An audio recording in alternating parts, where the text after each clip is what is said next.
Hello everyone, welcome back to my channel. आज हम नया पेपर करने वाले हैं जो है बीएससी बायो ग्रुप के लिए 2020 का प्रीवियस ईयर पेपर। आज हम इसको सॉल्व करने वाले हैं।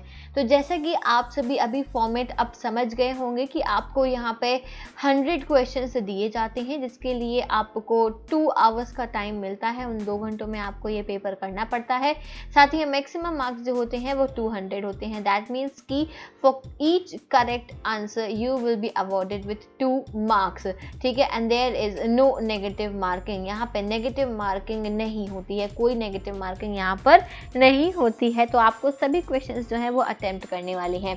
2020 का ये जो पेपर है आज हम इसको सॉल्व करेंगे और साथ ही में हम इसको 2 पार्ट में ब्रेक करेंगे। जैसा कि हमने 2019 का सॉल्व करा था, बिल्कुल उसी तरीके से 2020 का हम पहला जो पार्ट रहेगा उसमें जीके, रीजनिंग प्लस साथ में हम यहाँ पे बायोलॉजी को कवर करेंगे। जो पार्ट 2 होगा उसमें हम फिजिक्स और केमिस्ट्री को कवर करेंगे। तो दोनों पार्ट्स को आप ज़रूर देखिएगा। ये वीडियो मैथ्स वाले स्टूडेंट्स भी देख सकते हैं एक्सेप्ट बायो पोर्शन। बाकी सारी चीज़ें जो है वो लगभग यहाँ पे सेम रिपीट होती हैं। Okay, so first question here is who discovered penicillin. Penicillin किसने डिस्कवर करा था? तो ये करा था एलेक्जेंडर फ्लेमिंग में। इन्होंने वर्ल्ड वॉर 1 के टाइम पर पेनिसिलिन को एक्सीडेंटली जो है ये डिस्कवर कर दिया था। ये कुछ और एक्सपेरिमेंट कर रहे थे और एक्सीडेंटली पेनिसिलिन की डिस्कवरी हो गई थी। जो वर्ल्ड वॉर 1 के टाइम पे जितनी भी लोगों को बीमारियां हुई थी, ठीक है, कुछ डिसीज हुई थी, तो पेनिसिलिन पहली ऐसी एंटीबायोटिक थी जो कि यहाँ पे जो डिसीज्ड पर्सन थे, सोल्जर्स जो इंजर्ड हुए थे, उनके लिए देने के लिए काम आई थी। ठीक है, तो ये पहला क्वेश्चन है।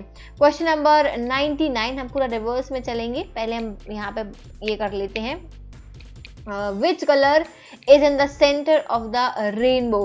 रेनबो के सेंटर में कौन सा कलर प्रेजेंट होता है? तो इसका आंसर है बी, ग्रीन। यहाँ पे जो रेनबो होता है उसके सेंटर में ग्रीन कलर प्रेजेंट होता है। अगर आप बिब्ग्योर देखें तो उसमें आप देख सकते हो। Next, which is the longest bone in human body. Human body की लॉन्गेस्ट बोन कौन सी होती है? तो वो फीमर होती है। फीमर जो है ये सबसे लॉन्गेस्ट बोन होती है किसमें? ह्यूमंस में। ठीक है, नेक्स्ट क्वेश्चन नंबर 97 क्वेश्चन में दिया हुआ है the minor planet revolving between orbits of Jupiter and Mars are called. Jupiter और मार्स के बीच में जो छोटे छोटे से माइनर प्लैनेट्स हैं वो रिवॉल्व कर रहे हैं उनके ऑर्बिट्स के बीच में, तो उन्हें हम क्या बोलते हैं? नोवाज, कॉमेट, मीटियोर्स या फिर एस्टेरॉइड्स। इन्हें हम क्या बोलते हैं? तो आंसर है इसका डी, इन्हें हम एस्टेरॉइड्स बोलते हैं। ये बेसिक जीके के क्वेश्चंस आपसे पूछे जा रहे हैं। ये आ गया एक रीजनिंग का। रीजनिंग का क्वेश्चन बहुत ही सिंपल सा आता है, सीरीज से पूछ लेंगे या फिर रिलेशंस से पूछ लेंगे या फिर डेज एंड डेट से पूछ लेंगे, बस इससे ज़्यादा और कुछ नहीं पूछते हैं। What number should come next, ये तो रिपीटेड ही क्वेश्चन है। ये 2019 में भी इस जो सीरीज और वो था उसमें भी यही क्वेश्चन पूछा गया था। फार्मेसी में भी यही पूछा गया था, बीएससी में भी यही पूछा गया था और ये 2020 में भी बिल्कुल सेम क्वेश्चन यहाँ पे पूछ लिया गया है। कोई डिफरेंस नहीं। इवन आंसर तक मुझे याद है कि 15 इसका आंसर आएगा। बिना सॉल्व करे भी हम बता सकते हैं क्योंकि ये सेम सीरीज ही हुई है। तो आप देख सकते हो कि ये क्वेश्चन जो है ये डायरेक्टली रिपीटेड पूछ लिए जाते हैं। तो ये 2019 में बी फार्मा में भी आया था, 2019 के बीएससी में भी आया था और यहाँ पे 2020 के भी आप देख सकते हो कि बीएससी में ये पूछ लिया गया है। तो हो सकता है आपको इस बार भी सीरीज से यही क्वेश्चन पूछ लिया जाए, है ना? ठीक है, चलो तो अब हम नेक्स्ट क्वेश्चन की तरफ बढ़ते हैं। ओके, तो यहाँ पे क्वेश्चन नंबर 95 पर हम आ जाएंगे। 95 क्वेश्चन क्या कह रहा है? Find out the odd one. ठीक है, ऑड वन आउट। इनमें से आपको ऑड वन बताना है कि ऑड कौन सा है। 3, 5, 11, 14, 17 और 21। इनमें से आपको अलग ही समझ आ रहा होगा कि उसमें से ऑड वन कौन सा है। यहाँ पे ऑब्वियसली ये ऑड वन है क्योंकि बाकी सारे आप देख सकते हो कि ये ऑड नंबर्स हैं, ये सिर्फ एक इवन नंबर दिया हुआ है। तो यहाँ पे आंसर हो जाएगा 14। इतना सिंपल है, आप खुद देख लो कितने सिंपल रीजनिंग और जेके क्वेश्चन पूछ जाते हैं और ये क्वेश्चन मोस्टली कोई गलत करके करके नहीं आता है। तो अगर आप ये लापरवाही करते हो ना कि इतना इजी क्वेश्चन है, आंसर इतना इजी तो हो ही नहीं सकता है, कुछ तो ट्रिक होगा। अगर आपने अपना एक्स्ट्रा दिमाग यूज करने की कोशिश करी ना, तब जरूर आप इसको गलत कराओगे। ऐसे ही इजी क्वेश्चन आते हैं, इसीलिए इजी में आपको कंफ्यूज नहीं होना है, इजी ही है और आंसर भी इसका आसान ही है, तो ज्यादा कंफ्यूज आपको नहीं होना। ये देखिए वर्ल्ड एनवायरनमेंट, ये क्वेश्चन तो लगभग हर साल पूछा जाता है कि वर्ल्ड एनवायरनमेंट डे कब सेलिब्रेट किया जाता है, तो इसका आंसर है बी, 5 जून को वर्ल्ड एनवायरनमेंट डे सेलिब्रेट किया जाता है। ये क्वेश्चन भी जो है ये लगभग हर एग्जाम में पूछ लिए जाते हैं। Next, carbon monoxide is a pollutant because, carbon monoxide एक पॉल्यूटेंट है, क्यों है ये पॉल्यूटेंट? ऑप्शंस दिए हैं, it react with O2, it inhibit glycolysis, makes nervous system incapacitive, या फिर रिएक्ट विथ हीमोग्लोबिन। तो कार्बन मोनोऑक्साइड जो होती है ये क्या करती है? रिएक्ट विथ हीमोग्लोबिन, इसीलिए ये एक पॉल्यूटेंट होती है। Question number 92 guys, pure water has pH level of a ground. भाई प्योर वाटर कितना इसका पीएच लेवल है? 0, 5, 7 या फिर 9, तो आंसर होगा 7। प्योर वाटर है, वाटर न्यूट्रल होता है ना यार, ऑब्वियसली इतना सिंपल क्वेश्चन है, वाटर न्यूट्रल है तो इसका पीएच क्या होगा? 7 होगा। How many bones do shark have in their body? ठीक है, कितनी बोन्स होती हैं शार्क की बॉडीज में, कितनी बोन होती हैं? 0, 120, 200 या फिर नन ऑफ दीज। तो आंसर होगा इसका ए, भाई शार्क में 0 बोन्स होती हैं। नेक्स्ट क्वेश्चन, क्वेश्चन नंबर 90 पर आ जाओ। 90 क्वेश्चन क्या कह रहा है? Which one of the following is not an environmental pollutant? इनमें से कौन सा एनवायरमेंटल पॉल्यूटेंट नहीं है? Carbon dioxide, sulphur dioxide, ozone या फिर कार्बन मोनोऑक्साइड। तो आंसर होगा ए, कार्बन डाइऑक्साइड। ठीक है, इनमें से नॉट एन एनवायरमेंटल पॉल्यूटेंट, इनमें से कौन सा एक एनवायरमेंटल पॉल्यूटेंट नहीं है? तो कार्बन डाइऑक्साइड आ जाएगा, क्योंकि carbon monoxide, ozone, sulphur dioxide, ये सारे के सारे जो है ये एनवायरमेंट को पॉल्यूट करते हैं। कार्बन डाइऑक्साइड भी कहीं ना कहीं कॉज होता है, बट मेन पॉल्यूटेंट्स अगर हम इनकी बात करते हैं तो ये यहाँ पे ये सारे मेन पॉल्यूटेंट्स हो जाते हैं। ठीक है, नेक्स्ट क्वेश्चन देख लेते हैं हम, क्वेश्चन नंबर 89 क्वेश्चन यहाँ पे क्या बोल रहा है? Biodiversity is determined by number of individuals in an area, species richness, evenness या फिर बोथ बी एंड सी। तो 89 का ऑप्शन होगा बोथ बी एंड सी। एक और मैं थोड़ी सी ट्रिक बता दूं, जब आपके पास में या तो नन ऑफ दीज ऑप्शन हो या फिर बोथ ए एंड सी हो, इस तरीके के ऑप्शंस होते हैं ना, तो ज्यादातर यही करेक्ट होता है। पर ये सिर्फ तब आपको अप्लाई करना है जब आपको सच में आंसर नहीं पता है, सिर्फ तभी ये वाली ट्रिक अप्लाई करना कि फिर यहाँ पे ये वाला जो ऑप्शन है ऑल ऑफ दीज या नन ऑफ दीज या बोथ ए एंड बी, तो उसमें लगाओ। ठीक है, तो पर हमेशा ये ट्रिक काम नहीं करती है, ये बहुत रेयरली ऐसा होता है। ठीक है, नहीं तो आप लोग समझो कि बिल्कुल यही सही होगा, है ना, ऐसा नहीं है, पर हाँ मोस्टली है ना। Next question, most common antibody produced against allergens. कौन सी होती है most common antibody? IgE, IgA, IgG या IgM? सबसे कॉमन एंटीबॉडी जो कि एलर्जेंस के अगेंस्ट काम करती है, वो एंटीबॉडी होती है IgE। ठीक है, ध्यान रखिएगा, IgE जो है ये एलर्जेंस के अगेंस्ट प्रोड्यूस होती है। क्वेश्चन नंबर 87 नंबर का क्वेश्चन क्या कह रहा है? What does lac refers to in what we call lac operon? भाई ये लैक क्या होता है? जब हम लैकोप्रोन का डायग्राम पढ़ते, लैकोप्रोन आप सभी ने पढ़ा होगा 12th में बायोलॉजी में, तो वहां पे लैकोप्रोन क्या है? द नंबर, ठीक है, लैक्टोज, लैक्टेज, लैक इंसेक्ट, क्या है यहाँ पे? तो इसका आंसर है लैकोप्रोन, मतलब कि लैक्टोज होता है, लैक का मतलब यहाँ पे लैक्टोज होता है। क्लियर है? Next question, other than DNA polymerase which is or are enzymes involved in DNA synthesis? इनमें से DNA पॉलीमरेज के अलावा और कौन सा एंजाइम इन्वॉल्व होता है DNA सिंथेसिस में? टोपोआइसोमरेज, हेलिकेज, RNA प्राइमेज और ऑल ऑफ दी अबव। तो देखो फिर से इसमें हमने देखा आंसर कि ऑप्शन में ऑल ऑफ दी अबव था, इसलिए आंसर इसका ऑल ऑफ दी अबव निकला। ये वाली ट्रिक देखो कहीं ना कहीं काम आ रही, लेकिन 91 क्वेश्चन भी हमने करा था उसमें ऐसा नहीं था, उसमें नन ऑफ दीज ऑप्शन था पर आंसर नन ऑफ दीज नहीं था। तो ये ट्रिक कई बार काम आ जाती है और कई बार गलत भी हो जाता है। तो जब आप श्योर ना हो तब आप ऐसा ये जो तुक्का वाला काम है तभी करना, ठीक है। 85 question, when one gene controls 2 और more different characters simultaneously, the phenomenon is called apomixis, pleiotropy, polyploidy या polyteny। तो देखो 85 क्वेश्चन है, पॉलीटेनी कुछ नहीं होता है, तो ये तो बिल्कुल भी गलत है। बाकी अब ये इतने आ जाते हैं, एपोमिक्सिस, प्लेटोट्रॉपी, पॉलीप्लॉइडी। बोल रहे हैं वन जीन, एक जीन बहुत सारे कैरेक्टर्स दिखा रहा है, इस कंडीशन को हम बोलते हैं पीलियोट्रॉपी। क्या बोलेंगे हम? पीलियोट्रॉपी। ठीक है, क्लियर है, 12th क्लास का ही है सब कुछ, 11th 12th का है, तो आप लोग को ज्यादा स्ट्रेस नहीं लेना है, 11th 12th की बुक को ही पढ़ना है बस, दैट्स इट। ठीक है, इससे ज्यादा पढ़ने की जरूरत नहीं है, इसके अलावा और कुछ नहीं आएगा। नेक्स्ट क्वेश्चन 84 क्वेश्चन नंबर, यहाँ पे बोल रहा है dihybrid ratio in F2 generation is. F2 generation में डाई हाइब्रिड रेशियो क्या आता है? ये देखो आपको यहाँ पे 4 दिए हुए हैं, बहुत ही सिंपल है ये तो, मतलब अगर आपने डायहाइब्रिड क्रॉस करा होगा ना तो आपको ये आंसर बहुत आसानी से बढ़ जाएगा कि 9:3:3:1 का ही रेशियो यहाँ पे आता है हमेशा डायहाइब्रिड क्रॉस में। जब आप F2 जनरेशन देखते हो तो 9:3:3:1, ये भी बहुत ईजी है।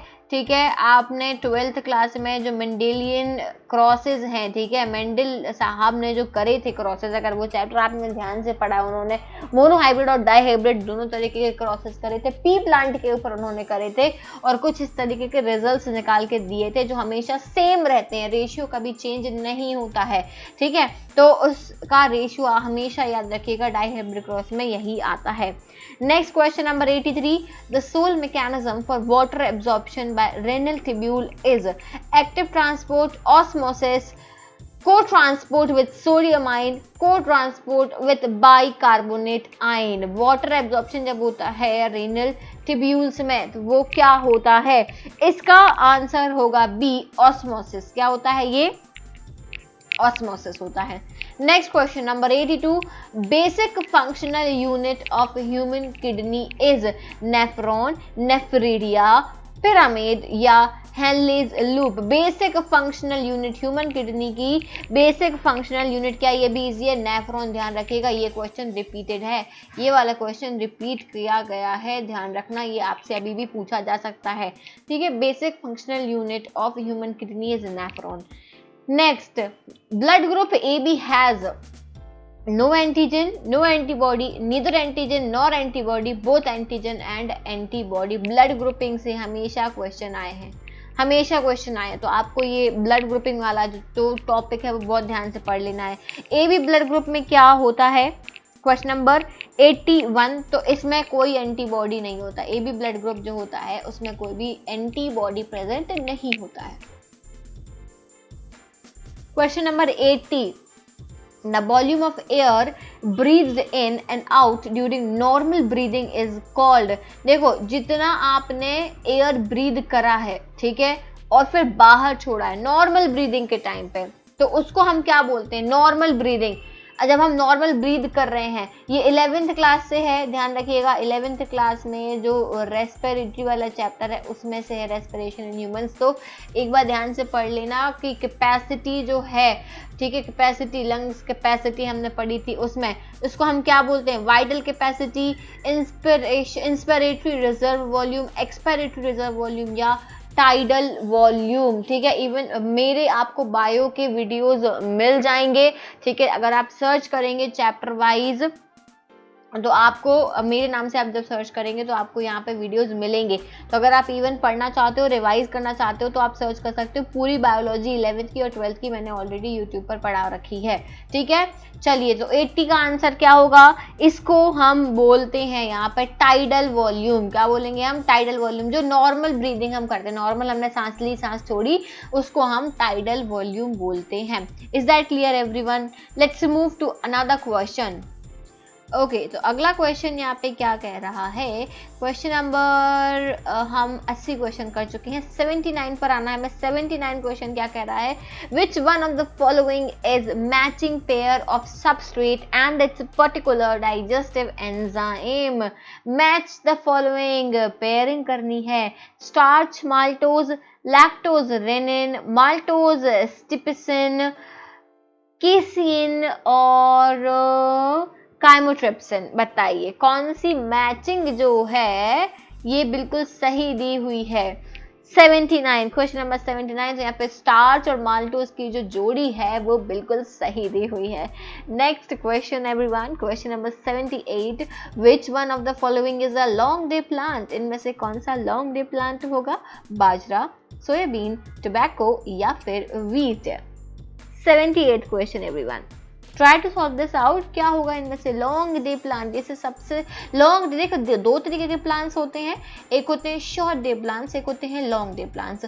शॉर्ट डे प्लांट्स वो होते हैं जिन्हें बहुत ज़्यादा धूप की ज़रूरत नहीं होती है, तो कुछ घंटों की धूप ही उनके लिए सफिशियंट होती है। वही लॉन्ग डे प्लांट्स जो है उन्हें काफ़ी ज़्यादा टाइम के लिए धूप की ज़रूरत होती है। तो इनमें से ऐसा कौन सा प्लांट है, तो वो है व्हीट। जो गेहूँ होता है, व्हीट का जो प्लांट होता है उसे लॉन्ग डे प्लांट बोला जाता है, क्योंकि इसे काफ़ी ज़्यादा जो सनलाइट है उसकी ज़रूरत पड़ती है। Is that clear? Next question 77, question number 77, the energy releasing process in which the substrate is oxidised without an external electron acceptor is called fermentation, photorespiration, aerobic respiration या फिर glycolysis. 77 answer is glycolysis. Okay, electron acceptor without an external electron acceptor उसको हम glycolysis process बोलते हैं। Next देखिए, glycolysis से बहुत question पूछे गए हैं। ये देखिए एक और क्वेश्चन आ गया back to back, that glycolysis is a redox process, aerobic process, oxidative process or a reductive process. So answer is it is a reductive process. This is one of the important question, please remember this. Next, site of respiration in bacteria is, site of respiration in bacteria, bacteria में जो respiration है वो कहाँ होती है, episome, ribosome, mesosome या फिर microsome. 75th question, 75th answer is 6 mesosome. Bacteria में जो रेस्पिरेशन होती है ये मीजोसोम में होती है। Next question, okay so let's move to another question. 74, in photosystem 1 the first electron acceptor is cytochrome, plastocyanin, iron sulfur protein या फेरोडॉक्सिन। PS1 photo system 1 में जो फर्स्ट इलेक्ट्रॉन एक्सेप्टर होता है, ठीक है, PS1 हमने पढ़ा हुआ है, तो यहाँ पे ये 11th क्लास का है। किस क्लास का? 11th क्लास का है, तो इसको पढ़ना आप लोग, रिवाइज करना। तो यहाँ पे जो पहला इलेक्ट्रॉन एक्सेप्टर होता है वो क्या होता है, so that is C iron sulphur protein, ठीक है। Next question guys, photorespiration is favoured by high O2 and low CO2, low light and high O2, low temperature and high O2, low O2 and high CO2. Okay, photorespiration is favored by, so answer is A, high O2 and low CO2. Next, question number 72, leg hemoglobin helps in, leg hemoglobin मदद करता है nitrogen fixation, protecting nitrogenase from O2, destroys bacteria or transport of food in plants.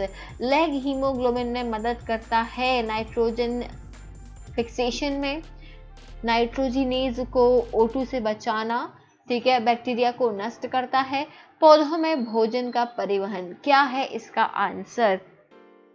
72, protecting nitrogenase from O2, ठीक है, is that clear?